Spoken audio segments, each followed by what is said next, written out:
Madame, Monsieur, bonjour, bienvenue dans Chine France, le journal, votre émission quotidienne d'information sur la Chine en français sur Mandarin TV. Sans transition, voici les titres de l'actualité. Mardi, les autorités sanitaires chinoises ont recensé 143 nouvelles contaminations. Ces chiffres sont les plus élevés depuis janvier. 25 millions d'internautes chinois ont signé une pétition en ligne pour une enquête sur Ford Detrick aux États-Unis. Le groupe français Renault et le chinois Geely ont signé un accord visant à mettre en commun leurs ressources pour révolutionner le marché des véhicules hybrides à destination de l'Asie notamment. L'innovation scientifique et technologique fait progresser le développement agricole du Tibet. Elle a également contribué à augmenter les revenus des agriculteurs et des éleveurs. Des chercheurs chinois développent des textiles écrans. Grâce à ces tissus, il serait désormais possible d'envoyer et recevoir des messages. Plus de 300 millions de Chinois souffrent de troubles du sommeil. Pourquoi cette jeune génération n'arrive-t-elle pas à bien dormir? Début d'explication dans ce journal.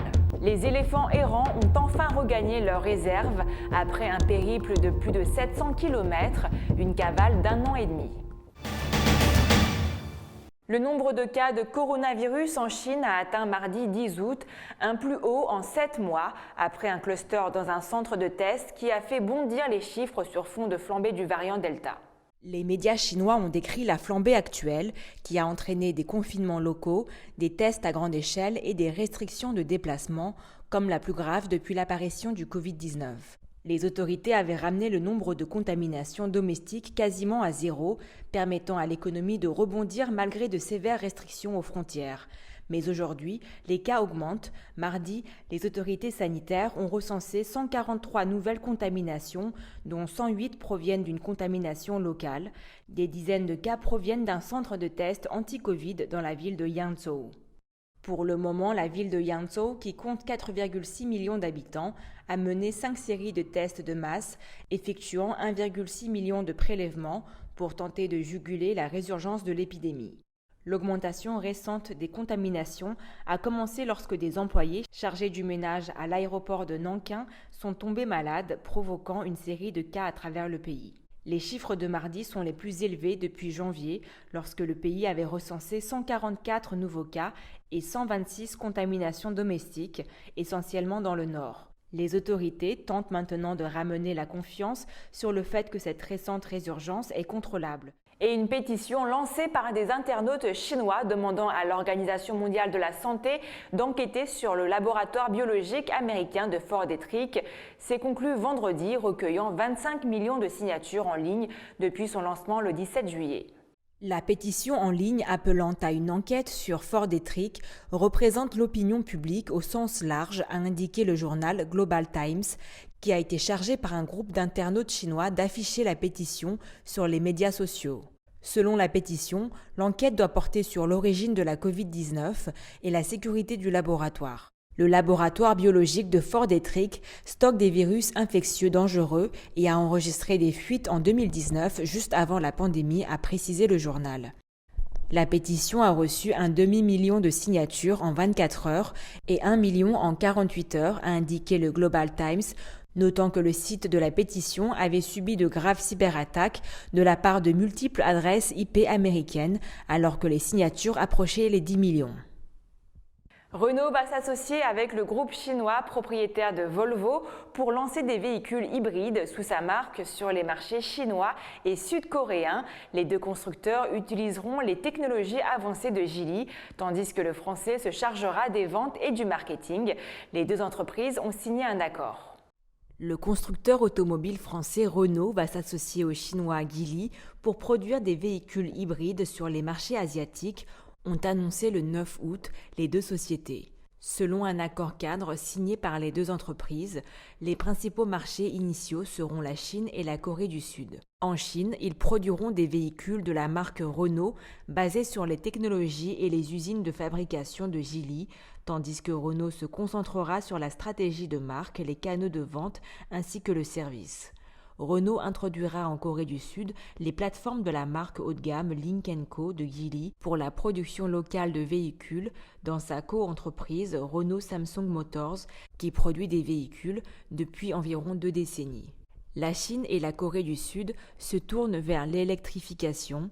La Chine s'attend à ce que les véhicules hybrides représentent 20% de son marché automobile total d'ici 2025 et 50% d'ici 2030.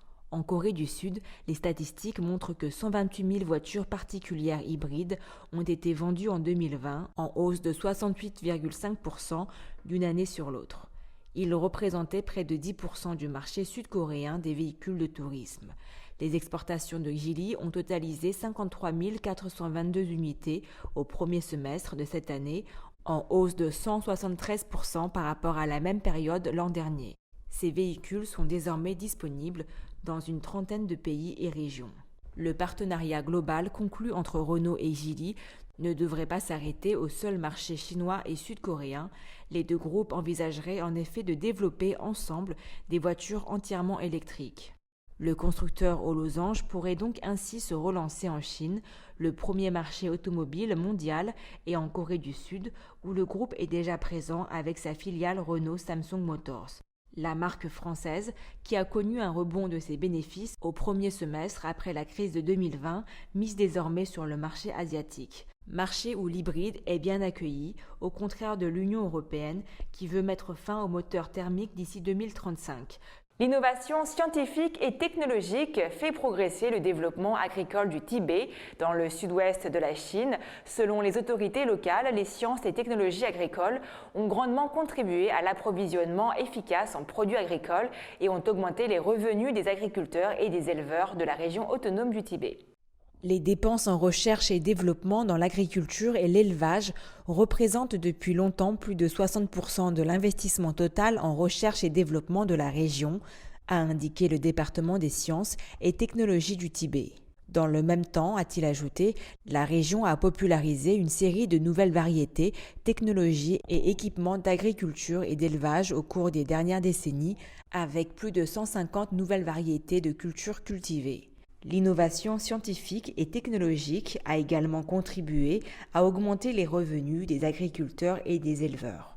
Enfin, selon un livre blanc publié en mai, en 2020, le revenu disponible par habitant des habitants des zones rurales du Tibet était de 14 590 yuans, soit environ 2 250 $, en hausse de 12,7% par rapport à l'année précédente et marquant la 18e année de croissance annuelle à deux chiffres. Toujours dans le domaine technologique, des chercheurs développent actuellement des textiles écrans qui seraient capables d'envoyer et recevoir des messages, un moyen également pour les personnes ayant des difficultés d'élocution de communiquer et s'exprimer plus efficacement. Des chercheurs chinois ont intégré la fabrication de dispositifs d'affichage au processus de tissage des tissus, faisant ainsi franchir une nouvelle étape à la technologie portable. Fabriqués à partir d'un tissu électronique intelligent, ces textiles écrans peuvent fonctionner comme un écran à travers lequel les gens peuvent parcourir des informations, envoyer et recevoir des messages. Ces textiles sont composés de fibres de trames conductrices et de fibres de chaînes luminescentes pour former des unités électroluminescentes à l'échelle du micromètre au point de contact trame-chaîne. Lors d'expéditions polaires scientifiques ou d'explorations géologiques, une pression sur le vêtement souple affichera les informations de localisation en temps réel et pourra ainsi guider la navigation cartographique. De même, les personnes ayant des difficultés d'élocution pourront communiquer et s'exprimer de manière efficace et pratique avec des vêtements fabriqués à partir de ces textiles.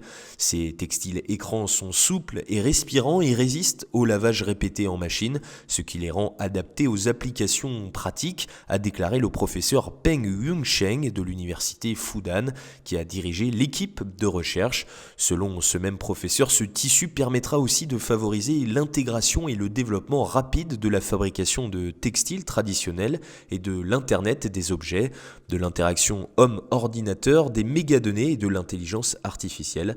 Les résultats de la recherche ont été publiés en ligne le 11 mars dans la revue Nature. Et les écrans sont peut-être l'une des raisons. Plus de 300 millions de Chinois souffriraient de troubles du sommeil selon une enquête. Pourquoi cette jeune génération n'arrive-t-elle pas à dormir? Réponse dans ce reportage. Récemment, la nouvelle selon laquelle plus de 300 millions de personnes souffrent de troubles du sommeil a défrayé la chronique. Comme le montre une enquête, aujourd'hui, plus de 300 millions de personnes en Chine souffrent de troubles du sommeil, dont près d'un tiers veillent jusqu'à 1h du matin, et la plupart d'entre elles sont des jeunes. En effet, pour de nombreux jeunes, il n'est pas rare de veiller jusqu'à très tard. D'une part, les jeunes sont bien conscients des effets néfastes de se coucher tard ou de ne pas dormir suffisamment, tels que la baisse de l'efficacité au travail ou dans les études et la perte de mémoire, mais il est toujours difficile pour eux de se coucher tôt. De plus ils veillent tard dans la nuit, moins ils sont lucides, en conséquence, ils se réveillent sans vigueur le lendemain pour aller au travail ou à l'école. D'autre part, bon nombre de jeunes n'ont pas assez de temps personnel pendant la journée. Ils doivent travailler et parfois faire des heures supplémentaires jusqu'à 7 ou 8 heures du soir. Quand ils rentrent chez eux, il est déjà 8 ou 9 heures du soir. Puis ils se détendent en regardant des séries télévisées, en jouant à des jeux ou en passant leur temps sur Weibo. Certains jeunes sont également des parents. Quand ils rentrent à la maison, malgré la fatigue, ils doivent encore s'occuper de leur bébé et cette routine se répète le lendemain.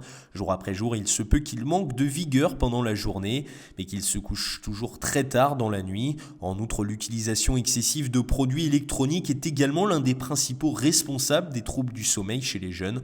Dans l'obscurité, la lumière vive émise par les écrans des produits électroniques nuit non seulement à la vue, mais aussi au sommeil. Cependant, aujourd'hui, tout le monde porte son téléphone portable tout le temps avec soi. Beaucoup de gens ont l'habitude de jouer avec leur téléphone avant d'aller dormir, mais cela fait qu'il leur est difficile ensuite de s'endormir. Alors comment pouvons-nous améliorer la qualité du sommeil dans notre vie quotidienne ? Le temps de sommeil des adultes doit être maintenu à environ 7 heures. Un temps de sommeil trop court ou trop long n'est pas favorable également à la santé. En général, on peut essayer d'adopter une bonne routine et d'établir une connaissance scientifique du sommeil, dîner léger et garder un bon esprit. Les experts recommandent. Vous pouvez également écouter de la musique douce et apaisante avant d'aller au lit pour être plus calme. N'utilisez pas les produits électroniques tels que le téléphone portable avant d'aller au lit. Utilisez une literie confortable pour assurer un environnement propice au sommeil, conseille-t-il. Il y a plus d'1 an, en Chine, des éléphants d'Asie avaient quitté leur réserve pour traverser des villes et des villages. La balade avait mobilisé des centaines de personnes, mais dimanche 8 août, après un périple de 700 km, les pachydermes sont enfin rentrés. Les éléphants sont enfin rentrés à la maison dimanche 8 août dans leur réserve de Yunnan, dans le sud-ouest de la Chine. Ils ont ainsi mis fin à des mois d'errance. Ces 14 éléphants sauvages, dont 3 éléphantaux, étaient jusque-là en vadrouille. Ils avaient mis le cap au nord pour des raisons inconnues. C'est un soulagement pour les policiers et les gardes forestiers chargés de la protection des habitants, ainsi que pour les pompiers et la sécurité civile, responsables quant à eux de la surveillance à l'aide de drones depuis le mois d'avril. C'est la fin de votre journal, merci à tous de l'avoir suivi. Et si vous n'êtes pas encore abonné à la chaîne YouTube de Mandarin TV, pour cela, rien de plus simple, il vous suffit de cliquer sur le bouton s'abonner en bas à droite de la vidéo. Et pensez également à activer la petite clochette de notification pour ne rien rater. Très belle journée ou très belle soirée à tous sur Mandarin TV.